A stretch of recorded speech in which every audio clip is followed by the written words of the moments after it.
जी एक सेकेंड।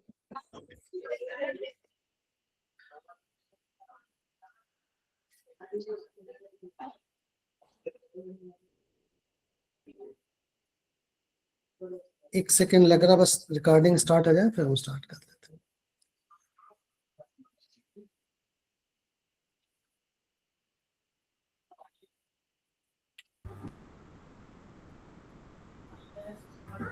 जी जी हम child conservation foundation और राष्ट्रीय सेवा भारती के साथ प्रति सप्ताह होने वाली हमारी 293 वेबिनार है। आप सभी का स्वागत है। लगभग 6 वर्ष हो गए बिना रुके हम बच्चों के संबंधित विषयों पर प्रति सप्ताह चर्चा करते हैं। पूरे देश भर से लोग जुड़ते हैं। आज भी हम देख रहे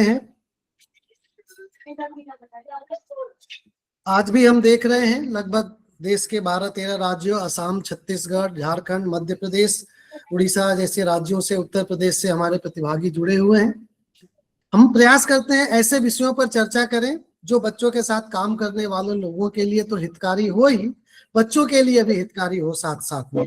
ऐसे एक महत्वपूर्ण विषय है। पिछले दिनों हमारे मध्य प्रदेश के आसपास ऐसी कई सारी घटनाएं हुई हैं जिसमें छोटे बच्चों को कहीं छोड़ दिया गया है या बाल्टी में या टब में डूब करके बच्चे मर जाते हैं। इसके लिए एक ठोस कानून अभी तक हमारे देश में है या नहीं है, या हमें क्या करना चाहिए। आईपीसी की धारा 317 या अभी हम बात करें बीएनएस के सेक्शन 93 में कुछ प्रावधान इसके दिए गए थे। इन सारी चीजों के बावजूद मुझे लगता है कि इन्फेंटिसाइड आज भी हमारे देश में एक ऐसा विषय है जिस पर ना सिर्फ बहुत ज्यादा चर्चा हो रही है, ना कोई बहुत बड़े कड़े प्रावधान है या कड़े कानून है। हमारे साथ जुड़ी हुई हैं मोनिका जी। लगभग 20-22 सालों से आप इस फील्ड में काम कर रही हैं। आप पत्रकार होने के साथ साथ एक बहुत अच्छी चाइल्ड एक्टिविस्ट भी हैं और इन्फेंटिसाइड को लेकर के आपका काम सराहनीय है। हमारे प्लेटफॉर्म पे आप पहले भी 2 बार आ चुकी हैं। आज भी हमारा जो विषय है इन्फेंटिसाइड एक्ट, इनके साथ जुड़ा हुआ हूं मैं। लगभग 1 वर्ष से इस एक्ट पर इनकी टीम काम कर रही है। पूरे रिसर्च के साथ काफी चैप्टर्स तैयार हो चुके हैं और प्रयास है इनका कि ये कानून विधानसभा में, ये कानून लोकसभा के द्वारा पारित हो और इसके सारे प्रावधान आए। हमारे अध्यक्ष जी भी जुड़े हुए हैं, मैं उनसे भी निवेदन करूंगा या हमारे प्लेटफॉर्म पे जितने लोग जुड़े हुए हैं उन सबसे हम एक लिंक शेयर करेंगे। आपसे आग्रह करूंगा कि इस एक्ट के बारे में अपनी राय जरूर दें ताकि हम उसको डाल करके, जिस प्रकार से जुवेनाइल जस्टिस एक्ट बना है या पॉक्सो एक्ट बना है, वैसे इन्फेंटिसाइड प्रोटेक्शन एक्ट भी बने और इस तरह से हम उन बच्चों की रक्षा कर सकें। बहुत बहुत स्वागत है मोनिका जी। बड़ी विनम्रता के साथ मैं निवेदन करता हूं कि आज का हमारा विषय इन्फेंटिसाइड प्रोटेक्शन एक्ट पर अपनी बात रखें। मोनिका जी। बहुत धन्यवाद कृपाशंकर जी। सबसे पहले तो जन्मदिन की हार्दिक शुभकामनाएं आपको। और आज इस कार्यक्रम में मौजूद सभी अतिथियों को भी मेरा नमस्कार। काफी साथियों से तो मुझे लगता है परिचय हमारा, और जैसा कि कृपाशंकर जी ने कहा, ये एक ऐसे सब्जेक्ट पर आज हम बात करने जा रहे हैं जिस पर बहुत ही कम चर्चा होती है और एक्ट तो बिल्कुल ही नहीं है इसमें। तो मैं पहले स्क्रीन अपनी शेयर कर देती हूँ ताकि हम देख सकें कि एक्चुअल में जिस पर हम आज बात करने जा रहे हैं वो किन बच्चों की बात होने जा रही है। आप एक बार मुझे कंफर्म कर देंगे कि क्या आपको ये स्क्रीन नजर आ रही है? जी आ रही है, आ रही है। ओके, मैं अभी ये स्लाइड शेयर करती हूँ।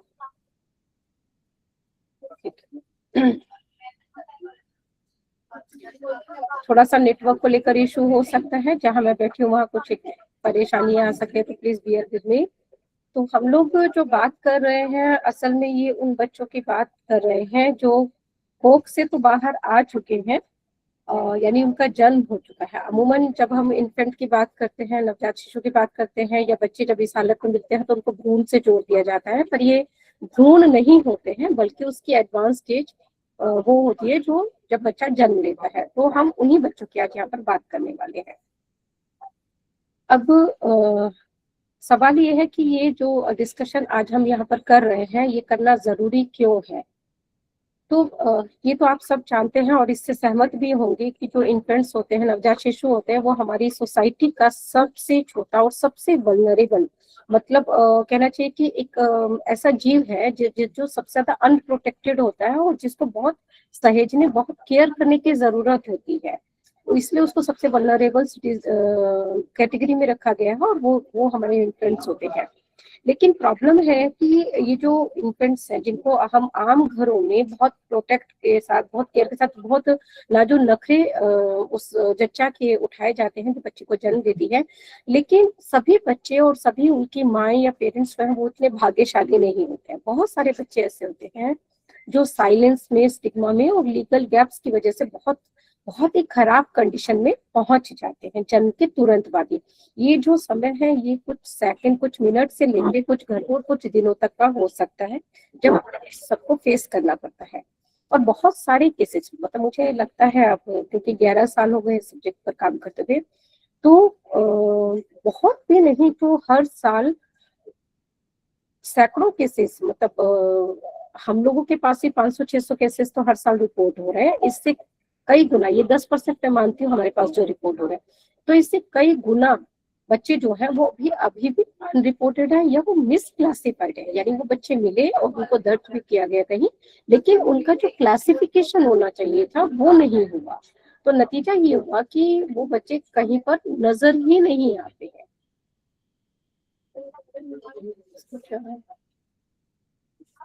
ओके, जब हम इन्फेंट प्रोटेक्शन एक्ट की बात करते हैं तो हम इसमें क्या क्या कवर करते हैं। तो सबसे पहला जो सब्जेक्ट है जो कृपाशंकर जी ने कहा वो है इन्फेंटिसाइड। इन्फेंटिसाइड में डायरेक्ट और इनडायरेक्ट दोनों होते हैं। ये क्या अंतर होता है मैं आपको आगे बताऊंगी। दूसरा हो जाता है unsafe abandonment of alive infants, यानी कि वो बच्चे जो जिंदा छोड़े जाते हैं, जिंदा जन्म लेते हैं और जिंदा छोड़े जाते हैं, वो उनका अनसेफ अबेंडनमेंट। अनसेफ पर मैं जोर दे रही हूँ क्योंकि ये शब्द जो है अभी तक हमारे यहाँ किसी भी एक्ट में, कानून की किसी भी धारा में या किसी भी संस्था जो कि सरकार के लिए काम करती है वहां पर ये शब्द इस्तेमाल नहीं किया जाता है कि अनसेफ अबेंडनमेंट बच्चे का किया गया। तीसरा जो इशू होता है जो हम इसमें कवर कर रहे हैं इन्फेंट प्रोटेक्शन एक्ट में, वो है abandonment of still born babies, born dead babies और डेड इन्फेंट्स, यानी वो बच्चे जो जिन्होंने जिंदा जन्म लिया। बॉर्न डेड और स्टिल बॉर्न में बेसिक डिफरेंस हो जाता है कि कुछ बच्चे होते हैं जिनकी कोख में ही मृत्यु हो जाती है और फिर वो उसी स्थिति में पैदा होते हैं, और कुछ बच्चे ऐसे होते हैं जो ड्यूरिंग प्रोसेस, डिलीवरी का जो प्रोसेस होता है उसमें बच्चों की मृत्यु हो जाती है। और डेड इन्फेंट्स हम उनको कहते हैं कि जैसे बच्चे ने सही सलामत जन्म दिया, कुछ क्रिटिकल कंडीशंस रही, कुछ बच्चे को एक प्रॉब्लम रही, इलाजरत हुआ और वहां पर बच्चे की मृत्यु हो गई। तो ये 3 तरह की कैटेगरीज होती है इसमें। उन बच्चों की नॉर्मल डेथ के बाद भी जब उनका अबेंडनमेंट कर दिया जाता है, यानी उनको कहीं पर छोड़ दिया जाता है। इसके बाद फोर्थ जो इसमें इशू हो जाता है वो है अबॉर्शन सर्वाइवल इन्फेंट्स का, मतलब वो बच्चे जिनको की पहले तो अबॉर्ट करने की कोशिश हुई, वहां पर वो अबॉर्ट नहीं किए जा सके, अबॉर्शन के तमाम प्रयासों के बावजूद बच्चे जिंदा निकल के आ गए, तो फिर वो इन्फेंटिसाइड का शिकार होते हैं। इसके बाद वाला जो टॉपिक है वो है इन्फेंट ट्रैफिकिंग। आप अगर नोटिस करो, पहले हम लोग सिर्फ आज भी वैसे बात करते हैं ह्यूमन ट्रैफिकिंग की, कि भाई वो जब हम ह्यूमन ट्रैफिकिंग की बात करते हैं तो इसमें बड़े बच्चों को लेते हैं, यानी कि 4 साल, 6 साल, 8 साल, 10 साल या फिर बड़े लोगों को, खासकर लड़कियों को, महिलाओं को। लेकिन अब सिनेरियो हाल के सालों में बदला है। अब जो नवजात शिशु है उनकी ट्रैफिकिंग ज्यादा हो रही है, और इसके रीजंस में मैं यहाँ पर बताऊंगी कि इसकी वजह से क्या हो रहा है। तो हम इसको ह्यूमन ट्रैफिकिंग, चाइल्ड ट्रैफिकिंग नहीं करके सीधे इसको नैरो करके फोकस करते हैं इन्फेंट्स पर कि इन्फेंट्स की ट्रैफिकिंग हो रही है। और अगला जो लास्ट इसमें हम क्राइम दे रहे हैं इन्फेंट प्रोटेक्शन एक्ट के दायरे में, वो है इन्फेंट का सेक्सुअल अब्यूज या फिर कहें कि इन्फेंट्स रेप। ये पहले हम लोग इसको नहीं कवर कर रहे थे, लेकिन हमने देखा कि इस तरह की घटनाएं भी अभी तक बढ़ रही हैं, तो 2025 से हमने इसका डेटा भी कलेक्ट करना शुरू किया है। मैंने आपको शुरू में कहा था कि इन्फेंटिसाइड के डायरेक्ट और इनडायरेक्ट 2 रूप होते हैं। बहुत सारे साथी शायद इसके बारे में जानते हो, लेकिन अनेक लोग इसके बारे में नहीं जानते हैं। उन्हें लगता है कि इन्फेंटिसाइड तो मतलब बच्चे को मार देना वही होता है। एक्चुअल में ऐसा नहीं होता है। डायरेक्ट इन्फेंटिसाइड की जब हम बात करते हैं, यानी कि इन्फेंटिसाइड यानी एक शिशु की हत्या, फिटिसाइड या फीमेल फिटिसाइड कहते हैं जब कन्या भ्रूण हत्या होती है, यानी भ्रूण रूप में बच्ची कोख में होती है तो उसको मारा जाता है। जिसको प्रोटेक्ट करने के लिए पीसीपीएनडीटी एक्ट लेकर आया गया था। लेकिन जब इन्फेंटिसाइड की बात कर रहे हैं तो ये हो गया शिशु हत्या, जन्म के बाद बच्चे की हत्या, और इसमें डायरेक्ट इन्फेंटिसाइड होता है, जैसे कि उसके गले को स्लिट कर देना या उसको थ्रैश कर देना या उसका मोनिका जी स्लाइड आगे नहीं बढ़ रही है, वहीं पे एक्चुअली ये मैं अभी केवल इसको आपको थोड़ा सा जो इश्यूज हम कवर कर रहे हैं ना, इसको थोड़ा सा मैं एक्सप्लेन कर रही हूँ। आगे फिर ये दूसरी ग्राउंड रियलिटीज वगैरह वाली चीजें आ जाएंगी, है ना। तो ये डायरेक्ट इन्फेंटिसाइड बेसिकली ये होता है कि जब आप डायरेक्टली उसको किल कर रहे हैं, किसी भी तरह से गला घोट कर, गला काट कर, उसकी सांस दबाकर, रोक कर, किसी भी तरह से, या उसको मान लीजिए कि आप दीवार पर पटक रहे हैं या फर्श पे पटक रहे हैं, तो डायरेक्टली जो बच्चे का मर्डर किया जाता है वो डायरेक्ट इन्फेंटिसाइड लिया जाता है। और इनडायरेक्ट इन्फेंटिसाइड होता है जैसे कि बच्चे को मान लीजिए कि ऐसे डायरेक्टली किल नहीं किया, लेकिन बच्चे को कहीं पर भी छोड़ दिया। बहुत ठंड है, बच्चे को अपने रात भर के लिए बाहर एकदम ओपन आसमान के नीचे छोड़ दिया, या कहीं पर खेत में छोड़ दिया मान लीजिए, या कहीं पर मान लीजिए पार्क में बेंच पर ही छोड़ दिया। तो ये सब जो है, और वहां पर बच्चा जो जब मिला या तो तब उसकी मौत हो गई, या बच्चे को इलाज के लिए हॉस्पिटल में एडमिट करवाया गया, वहां बच्चे की डेथ हो गई।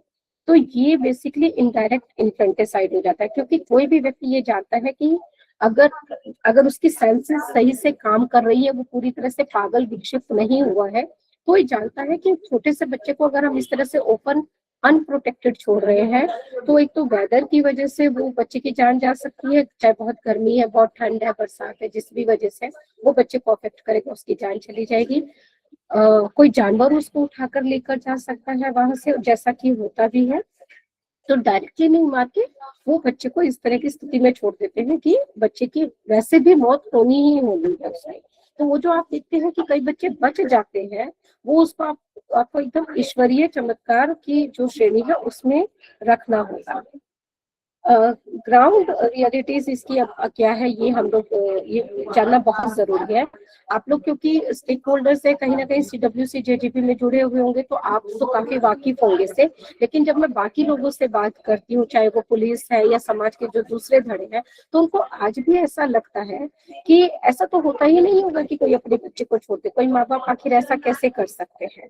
लेकिन आप और हम जानते हैं, और हम तो क्योंकि हर दिन मतलब हमारे पास तो चार पांच केस तो जरूर रिपोर्ट हो जाते हैं कहीं ना कहीं से, तो ये जो है हम सब कम से कम इससे वाकिफ है कि जो नवजात बच्चे हैं वो अनसेफ लोकेशंस में छोड़े जा रहे हैं, और बड़ी संख्या में छोड़े जा रहे हैं। ऐसा नहीं हो रहा है कि अब इक्का दुक्का बच्चे छोड़े जा रहे हैं। जैसा मैंने आपको बताया कि हर साल 500 से 600 केसेस हमारे पास, जो लास्ट हमने देखा है वो करीब 550 के आसपास का डेटा हमारा आया है, 24 वाला जो है। तो इतने बच्चे छोड़े जा रहे हैं यहाँ पर, तो आप समझ लीजिए। और ये मैं कह रही हूँ कि मेरा 10% भी नहीं होगा पूरे देश में जितने बच्चे छोड़े जा रहे हैं, तो अंदाजा लगाया जा सकता है कि कितने बच्चे छोड़े जा रहे हैं। इसके अलावा जो क्या कहते हैं, जो डेथ्स, लिवर डेथ, स्टिलबर्थ और एक्सीडेंट्स, कई बार जब क्या होता है कि बच्चा जो डेड कंडीशन में मिल रहा है, तो ये मान लिया जाता है कि बच्चे की नॉर्मल डेथ हुई होगी, या फिर उसका एक्सीडेंट हो गया, उसको मतलब ऐसे छोड़ दिया। पर असल में ऐसा होता नहीं है सभी।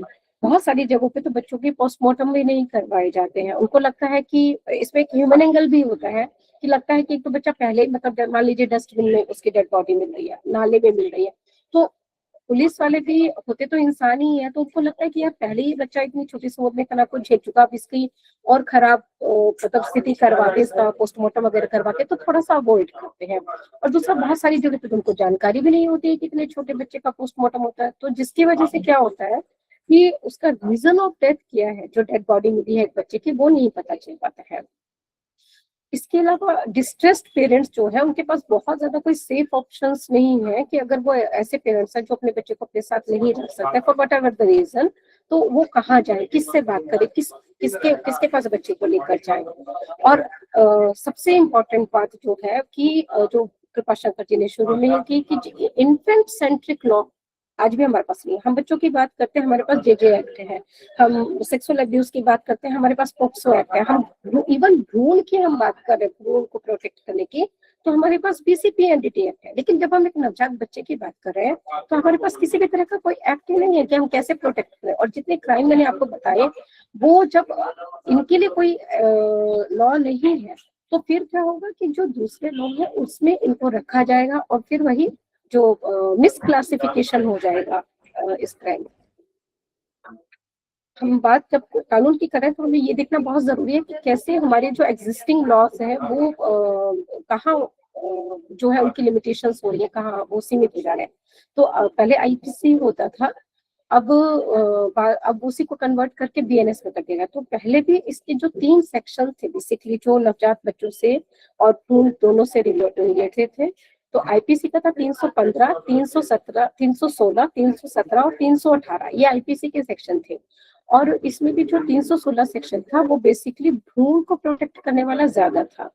वही अब जाके बीएनएस में जब हम बात करते हैं तो वो हो गया 91, 92, 93 एंड 94। तो इसमें जो है ना, ये जो बेसिकली वो सजा देने के लिए ये सेक्शन सब प्रिवेंशन के लिए एज सच कोई बात अभी नहीं कर रहा है।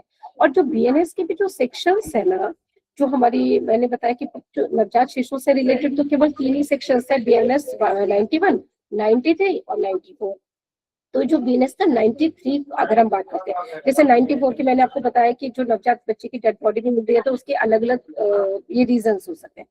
जो सबसे ज्यादा प्रॉब्लम होती है वो है बीएनएस 93 में, कि जो बच्चे जिंदा मिल रहे हैं वो उसकी इतनी सारी अलग अलग तरह की परिस्थितियां हैं, इतने वेरिएंट्स हैं कि बीएनएस का केवल एक 93 सेक्शन उन सारी परिस्थितियों को कवर करने के लिए सक्षम नहीं लगता है।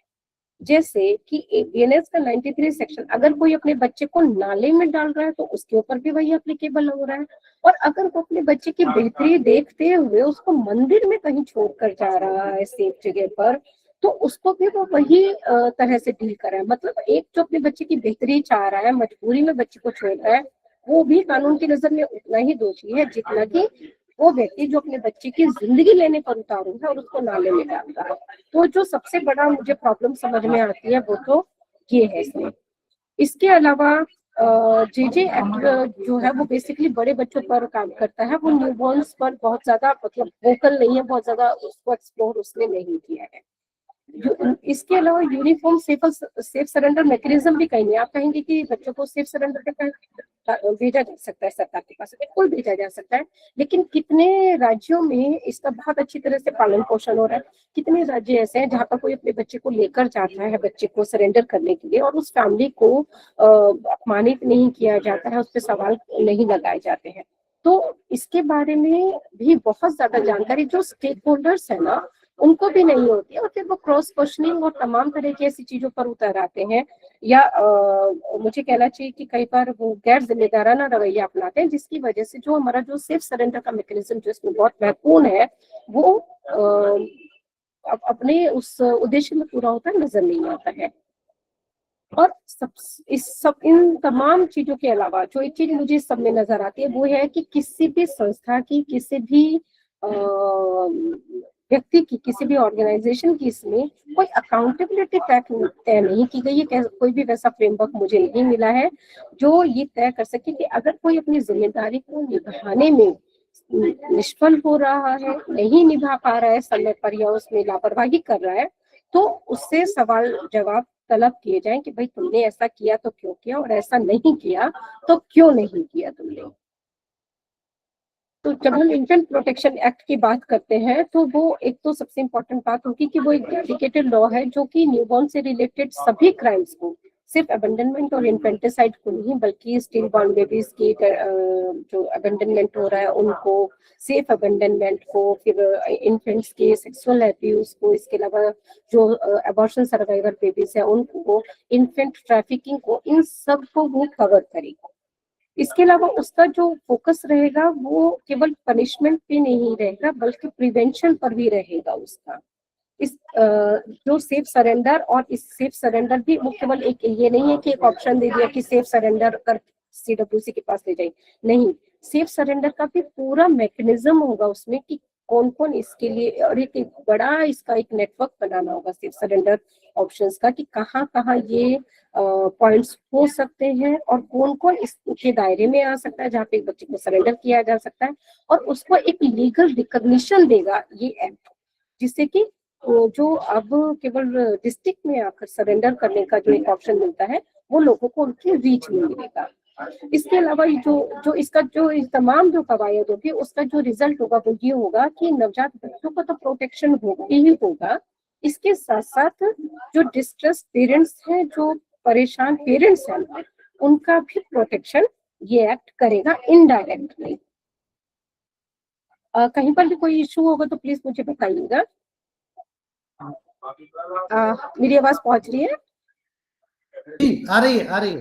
जी, ये क्या आपको केवल स्क्रीन मेरी ये इन्फेंट प्रोटेक्शन एक्ट लिखा हुआ नजर आ रहा है क्या? हाँ, वो आगे नहीं बढ़ रही है। अरे अरे अरे अरे, आई एम सॉरी। मैंने बोला था, मुझे आप लगा कि आप चेंज करेंगे। एक सेकंड, ये कैसे हुआ?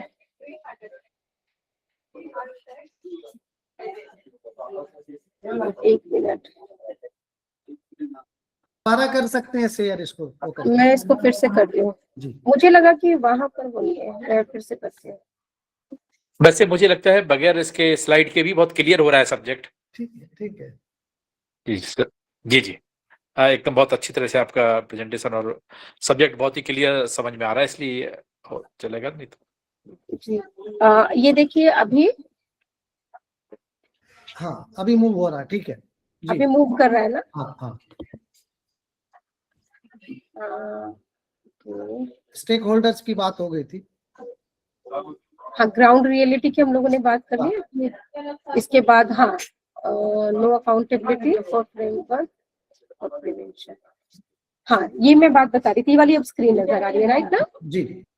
हाँ, तो ये जो लास्ट वाला पॉइंट मैं कह रही थी कि इससे केवल नवजात बच्चों का ही नहीं होगा प्रोटेक्शन, बल्कि जो पेरेंट्स हैं उनका भी प्रोटेक्शन होगा, जो कि अभी जिनके पास कोई सपोर्ट इस तरह का नहीं अवेलेबल होता है। अब इन्फेंट, इसके कोर पिलर्स क्या है इन्फेंट प्रोटेक्शन एक्ट? इसको थोड़ा सा हम लोग देख लेते हैं। पहला तो ये है कि ये इन्फेंटिसाइड और अबंडनमेंट को प्रिवेंट करेगा। इसके अलावा ये safe, confidential and legal surrender mechanism देगा, जो कि मैंने अभी बताया। मैंने अभी हाल में एक आरटीआई डाली थी जानने के लिए कि आखिर जो हमारे यहाँ सेफ सरेंडर कहा जाता है, ये पॉलिसी है, ये कहाँ पर इसका मेंशन किया गया है और ये इसका पूरा क्या है प्रारूप। तो मुझे बताया गया, एक लाइन में ये आंसर आया था कि इसकी कोई पॉलिसी नहीं है सरकार के पास, बस जेजे एक्ट में इसको मेंशन किया गया है। तो आप लोगों ने अगर जेजे एक्ट पढ़ा होगा तो वहां पर इसको मेंशन किया गया कि पेरेंट्स आकर सेफ सरेंडर के तहत सीडब्ल्यूसी के पास बच्चे को सौंप सकते हैं, और अगर सीडब्ल्यूसी को आप ड्यूरिंग इन्वेस्टिगेशन और इसके बाद काउंसलिंग के बाद ये लगता है कि बच्चे को सरेंडर किया जाना चाहिए, तो फिर वो इसको अलाउ कर सकते हैं। तो वर्तमान परिस्थितियों में जब हम बहुतायत में केस होते हुए देख रहे हैं, तो ये एक लाइन इस इतने बड़े अपराध को ये कवर नहीं करती है। तो इसलिए हमको इसका एक पूरा मैकेनिज्म चाहिए सेफ सरेंडर का, जो कि जिस पर ये इन्फेंट प्रोटेक्शन एक्ट जो है वो बेसिकली टिका है। प्रिवेंशन और पनिशमेंट, ये दोनों साइड बाय साइड लेकर चल रहा है। ऐसा नहीं है कि किसी एक को कम तवज्जो दे रहा है, दूसरे को ज्यादा तवज्जो दे रहा है। तीसरा, इसमें जो एक और इम्पोर्टेंट चीज है वो है मैंडेटरी रिपोर्टिंग एंड मॉनिटरिंग। ये अभी भी ऐसा है कि ये जो अंडर रिपोर्टेड क्राइम है, इन्फेंट से रिलेटेड जितने भी मैंने अभी आपको 4 या 5 या शायद 6 है, ये 6 आपको बताए हैं पॉइंट्स, ये 6 के 6 जो है बहुत ही अंडर रिपोर्टेड है। इनको अभी उस तरह से देखा ही नहीं जा रहा है। बहुत छोटा सा मैं अभी आपको इन्फेंट ट्रैफिकिंग के लिए बताती हूँ। आप सिर्फ एक गूगल करके देखिएगा कि नवजात बच्चे की चोरी, नवजात बच्चे को छीन के भागा, ऐसे करके पूरा का पूरा जितने आपके पास केसेस आएंगे ना, आप गिनते गिनते थक जाइएगा, वो केसेस आना खत्म नहीं होंगे। तो इतने ज्यादा हो रहे हैं, लेकिन आपको हमको किसी को नहीं पता था। इवन देखिए, मैं मीडिया से हूँ, लेकिन मुझे इस पर काम करने से पहले बिल्कुल भी अंदाजा नहीं था कि इतना ग्रेव इशू है। ये स्थिति हम सबकी है। तो इनको कंपाइल करके देखने की जरूरत है, और इसमें मैंडेटरी रिपोर्टिंग करनी होगी। जितने भी स्टेक होल्डर्स हैं उनको ट्रेनिंग के जरिए और बाकी के जरिए हमको ये समझाना होगा कि एक भी केस अगर हो रहा है तो उसको छुपाना नहीं है, दबाना नहीं है, बल्कि उसको जो भी ये है अथॉरिटीज हैं उन तक उसकी रिपोर्टिंग करना बहुत जरूरी है। और अगर बच्चा जीवित मिल रहा है या पेरेंट्स जो है जिस पर हम आगे बात करेंगे, उनकी मॉनिटरिंग बहुत जरूरी है। और इंस्टीट्यूशनल की जो भी इंस्टीट्यूशन है, चाहे आप उसमें जेजे मतलब जेजेबी सीडब्ल्यूसी को ले लीजिए, डीसीपीओस को ले लीजिए, चाइल्ड लाइन वाला फ्रेमवर्क ले लीजिए, सास को ले लीजिए, डब्ल्यूसीडी का ले लीजिए, जो भी इंस्टीट्यूशन है उसकी रिस्पॉन्सिबिलिटी और अकाउंटेबिलिटी इसमें फिक्स होगी। इवन डिस्ट्रिक्ट एडमिनिस्ट्रेशन की, पुलिस ऑफिसर्स की, जो कि अभी कहीं डिफाइन नहीं है, लेकिन इसको आने के बाद सबकी वो रिस्पॉन्सिबिलिटी और अकाउंटेबिलिटी वो डिफाइन होगी। अब इसमें स्टेक होल्डर्स कौन कौन से होंगे? सबसे पहले तो लेजिस्लेचर एंड पॉलिसी मेकर्स है, क्योंकि कानून तो उन्हीं को ही बनाना होगा और उसमें वक्त वक्त पर जैसे जरूरत पड़ेगी वो अमेंडमेंट्स भी उनको करने पड़ेंगे। दूसरा पुलिस एंड जुडिशरी, जिनके ऊपर होगी कि अगर कोई क्राइम हो रहा है इन्फेंट्स के खिलाफ तो वो उसकी इन्वेस्टिगेशन करे और समय पे न्याय भी मिले। तीसरा मेडिकल फ्रेटर्निटी, क्योंकि वो क्लोजली एसोसिएटेड है, बच्चे का जन्म जब भी होगा मेडिकल फ्रेटर्निटी किसी भी रूप में उससे एसोसिएटेड होंगे ही होंगे। Parents and guardians direct involve है, और society and media at large, क्योंकि अल्टीमेटली सोसाइटी का प्रेशर होता है जिसकी वजह से स्टिग्मा और फियर और शेम ये सब डर होता है जो इस क्राइम का एक मुख्य कारण है। और मीडिया के जरिए इसके अवेयरनेस, इसके प्रिवेंशन और पनिशमेंट दोनों को लेकर करनी होगी। तो ये हमारे जो मेन इसके स्टेक होल्डर्स होंगे। इसमें वाई प्रिवेंशन इज दी, मतलब हम प्रिवेंशन पर इतना जोर क्यों दे रहे हैं? क्योंकि सबसे पहले तो ये बात है कि ये जिंदगी को बचाएगा। मतलब हम बात कर रहे हैं बच्चे को बचाने के लिए, तो क्राइम को अकर होने तो देगा। लॉ क्या है, मतलब कानून या एक्ट बाकी क्या करते हैं कि वो क्राइम हो गया उसके बाद उनकी एंट्री होती है। हम बात कर रहे हैं कि क्राइम को होने से पहले ही हमको उसको रोकना है, बच्चे को उस पीड़ा से गुजरने ही नहीं देना है। तो प्रिवेंशन इसका मूल सिद्धांत है इस पूरे एक्ट का। लॉन्ग टर्म ट्रॉमा हम लोग पहले इसको मतलब जस्टिफाई कर पा रहे थे या कैसे साबित करें हमको नहीं समझ में आ रहा था कि बच्चे को क्या क्या प्रॉब्लम इसकी वजह से हो सकते हैं, और इवन पेरेंट्स को भी जो छोड़ रहे हैं बच्चे को। तो हम एक child psychologist, in fact neonatal psychologist मुझे कहना चाहिए, जो नवजात बच्चों पर ही काम करते हैं, वो हमारी इस नेटवर्क में जुड़े, हम लोग इन्फेंट प्रोटेक्शन एक्ट का जो ड्राफ्ट तैयार कर रहे हैं, और उन्होंने बाकायदा उसको प्रूव किया है कि कैसे बच्चों पर खासकर इसका लॉन्ग टर्म इफेक्ट होता है, जो थ्रू आउट लाइफ उनको उनकी पर्सनालिटी को, उनके करियर को, ग्रोथ को, सभी तरह की ग्रोथ को उनको अफेक्ट करता है जब भी किसी बच्चे को या तो अबंडन किया जा रहा है या इन्फेंट की अवस्था में ही उसके साथ अब्यूज हो रहा है किसी भी तरह का।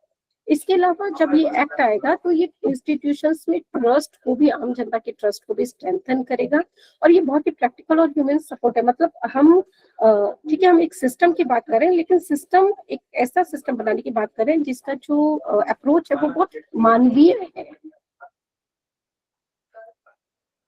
रोल ऑफ सोसाइटी, इसमें जो इम्पोर्टेंट है कि हम ये बहुत सारी चीजों को देखिए, अभी समय बहुत तेजी से बदल रहा है, ट्रांजिशन के दौर में तो हम बहुत ज्यादा सिद्धांतों की अगर बात करते रहेंगे, पुराने समय संस्कृति संस्कारों की बात करते रहेंगे, तो हम इस समस्या का समाधान कभी नहीं निकाल सकेंगे। हमें थोड़ा सा प्रैक्टिकल होना होगा बतौर सोसाइटी।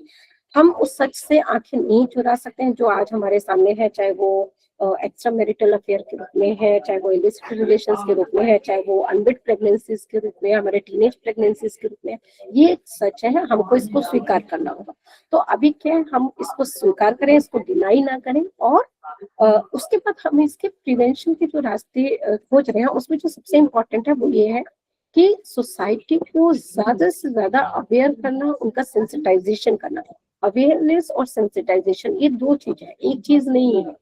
अवेयर करना मतलब हमने बता दिया कि ये रास्ते हैं आपके पास, अगर आप ऐसी स्थिति में हैं जहाँ बच्चे का खुद पालन पोषण नहीं कर सकते, आप यहाँ जाइए, यहाँ बच्चे को सरेंडर कर दीजिए, या यहाँ क्रेडल लगा है यहाँ बच्चे को आप रख दीजिए। और अगर आप ऐसा नहीं करते हैं तो फिर आपके खिलाफ क्या क्या एक्शन होगा, इसके बारे में हमने लोगों को बताया एक बार, वो अवेयरनेस हो गया। लेकिन हमको तब तक इसको बताते रहना है जब तक कि उनके दिमाग में ये बैठ ना जाए। और हमने लास्ट इसका सबसे अच्छा सेंसिटाइजेशन का कब देखा है, अगर आप सबको याद हो, कोरोना काल में बार बार जब भी हम किसी को कॉल कर रहे हैं, कोई भी मैसेज मीडिया सोशल मीडिया पे आ रहा है, तो जो सबसे इंपॉर्टेंट चीज हो रही थी वो ये हो रही थी कि हाथ धोइए, मास्क लगाइए, लोगों से मत मिलिए, डिस्टेंस मेंटेन कीजिए। तो वो इतना ज्यादा उसको किया गया कि लोगों के दिमाग में बैठ गया। अभी भी आप देखिएगा बहुत सारे लोग मास्क लगाकर घूमते हुए मिल जाएंगे। तो हमको सेंसिटाइजेशन वो युद्ध स्तर पर करना होगा। इसके अलावा जो भी अनवांटेड प्रेगनेंसी और इस तरह के जो रिलेशंस हैं जो कि समाज से मान्यता प्राप्त नहीं है, उनसे लेकर जो भी उससे रिलेटेड स्टिग्मा है उसको हमें दूर करना होगा। हमको ये समझाना होगा सबको कि अब किसी भी कारण से, किसी भी परिस्थिति में, किसी भी रिश्ते से अगर बच्चे का जन्म हो रहा है तो उसमें बच्चे का कोई दोष नहीं है, तो उसको वो राइट मिलना चाहिए जिसका कि वो अधिकारी है, जिसका कि आप और हम अधिकारी। इसके अलावा जो भी अनसेफ सिचुएशंस है जहाँ पर बच्चा मिल रहा है उसकी रिपोर्टिंग होनी चाहिए, और सेफ सरेंडर ऑप्शंस जो है उनको ज्यादा से ज्यादा सपोर्ट करे, सोसाइटी भी सपोर्ट करे, अपनी जो रोजमर्रा की बातचीत है उसमें उसको शामिल करें, अपने घर में परिवार में बच्चों से उसके बारे में बात करें। तो ये उम्मीद करते हैं कि इस क्राइम को हम रोक सकेंगे जब सिस्टम और सोसाइटी मिलकर काम करेंगे। सिस्टम का रोल इसमें इम्पोर्टेंट ये होगा कि प्रिवेंशन पर, क्योंकि ये फोकस है, तो पहला तो वो वही है कि मास अवेयरनेस करे, सेंसिटाइजेशन करे। उसको ये समझना होगा कि प्रिवेंशन वो पहली लाइन है, ये और जो पनिशमेंट है वो लास्ट है। तो हमें लास्ट में ही सोचना चाहिए, पहले हम प्रिवेंशन पर सोचना चाहिए। इसके अलावा जो हाई रिस्क प्रेगनेंसीज हैं या डिस्ट्रेस, जैसा मैंने आपको बताया कि ऐसी प्रेगनेंसीज है जहां पर कि ऐसा लगता है कि वो बच्चे को अबंडन कर सकते हैं, मार सकते हैं, बच्चे के लिए बहुत सपोर्टिव माहौल नहीं है, तो जो भी वहाँ के वार्ड मेंबर, पंचायत प्रतिनिधि है, जो भी इस तरह के लोग हैं, उनकी बाकायदा ट्रेनिंग हमें करवानी होगी ताकि वो इस तरह की प्रेगनेंसीज को, आशा वर्कर, ANM, GNM जो भी है, ताकि वो इस तरह की जो हाई रिस्क फैमिलीज हैं उनको पहले से उनको आइडेंटिफाई कर सके और सिस्टम से उनको कनेक्ट कर सके। इसके अलावा safe, legal and confidential alternatives जो है अबंडनमेंट के, वो उनको बताने पड़ेंगे कि जब आप सेफ सरेंडर करते हैं, क्रेडल में रखते हैं, तो वो एक तो पूरी तरह से सेफ है, दूसरा वो लीगल है, और तीसरा वो कॉन्फिडेंशियल है। ये विश्वास लोगों को जगाना होगा लोगों में, ताकि वो आराम से आकर सरकार से कनेक्ट कर सकते हैं, और बच्चे जो अबंडन किए जा रहे हैं, जिनकी हत्या हो रही है, या जो इन्फेंट ट्रैफिकिंग का शिकार हो रहे हैं, वो बच सके, उससे उनको बचाया जा सके। जितने भी स्टेक होल्डर्स हैं इनके बीच में एक स्ट्रॉन्ग कोऑर्डिनेशन करना होगा, जो कि अभी मुझे ऐसा बहुत ज्यादा नजर नहीं आता है, चाहे वो हेल्थ है, चाहे पुलिस है, चाइल्ड प्रोटेक्शन है, एडमिनिस्ट्रेशन है, या NGOs है, या मीडिया है, इन सबको मिलाकर इन सबको एक लूप में हमको लेकर आना होगा। एक वैसे तो बहुत अच्छा सिस्टम काम कर रहा है, एक छतरी जैसा बना ही दिया, अम्ब्रेला फॉर्म में ही सबको काम कर रहा है, उसमें इसको भी शामिल करके इसको अलग से हमें फोकस करना होगा।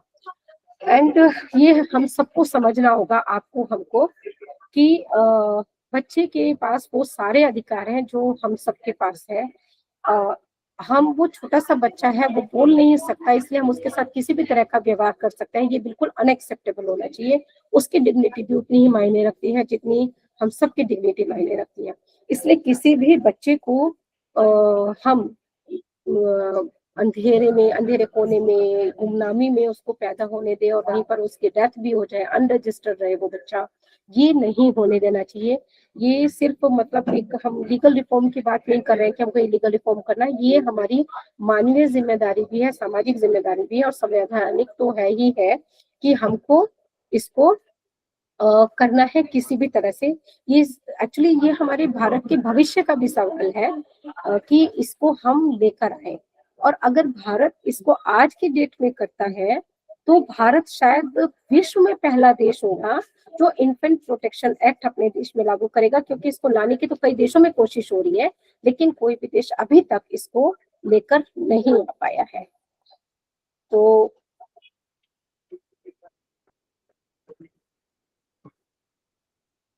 बस, that's all. Thank you so much. Thank you Monika ji. और हमारे लिए, हम सबके लिए जो इस क्षेत्र में काम कर रहे हैं, चैलेंजिंग भी है, और मुझे लगता है जो इनिशिएटिव आपने लिया है, 1-2 मीटिंग्स में मैं जुड़ा हूं, पर अनफॉर्चुनेटली नहीं जुड़ पाया हूं, पर यस, मैं I am keeping a close watch on your act. उसमें जो भी इनपुट्स होते हैं हम दे सकते हैं। आप मुझे एक लिंक शेयर करने वाले थे, तो आप मुझे वो। जी, मैं ये अपील करूंगी, मैं वो लिंक मैं भूल गई शेयर करना। एक्चुअली हमने change.org पर एक अपील दायर की है इन्फेंट प्रोटेक्शन एक्ट लाने के लिए, और मेरी ये रिक्वेस्ट रहेगी, वो मैं आपसे शेयर कर दूंगी, अगर पॉसिबल हो तो आपके CCF के जितने ग्रुप्स हैं आप काइंडली उसमें शेयर कर दें। तो आप सबसे मेरी ये रिक्वेस्ट रहेगी कि आप प्लीज उसे जरूर साइन करें, ताकि वो चीजें सरकार तक भी पहुंचती है। और दूसरा कि इन्फेंट प्रोटेक्शन से रिलेटेड अगर ट्रेनिंग है, अवेयरनेस, सेंसिटाइजेशन है, या डेटा ही है, मान लीजिए कोई इंसिडेंट आपके एरिया में हो रहा है, तो उसके लिए भी आप पालोना से कोलैब करें, तो इससे एक होलिस्टिक डेटा और रिसर्च करने में हमें मदद मिलेगी। जी, तो भाई साहब जुड़े हैं, अध्यक्ष जी। हम अध्यक्ष जी से निवेदन करेंगे कि अध्यक्ष जी उद्बोधन दें, हमारा मार्गदर्शन करें, फिर सत्र को ओपन करेंगे। तो प्रश्न उत्तर राकेश भाई साहब आप देख लेंगे थोड़ा प्रश्न उत्तर, या अध्यक्ष जी कोई भी भाई साहब अध्यक्षीय उद्बोधन की तरफ हम चलते हैं सत्र को। आदरणीय अध्यक्ष जी। जी कृपा जी, बहुत बहुत धन्यवाद डॉक्टर कृपाल जी। आपको आज जन्मदिन के अवसर पर बहुत बहुत शुभकामनाएं।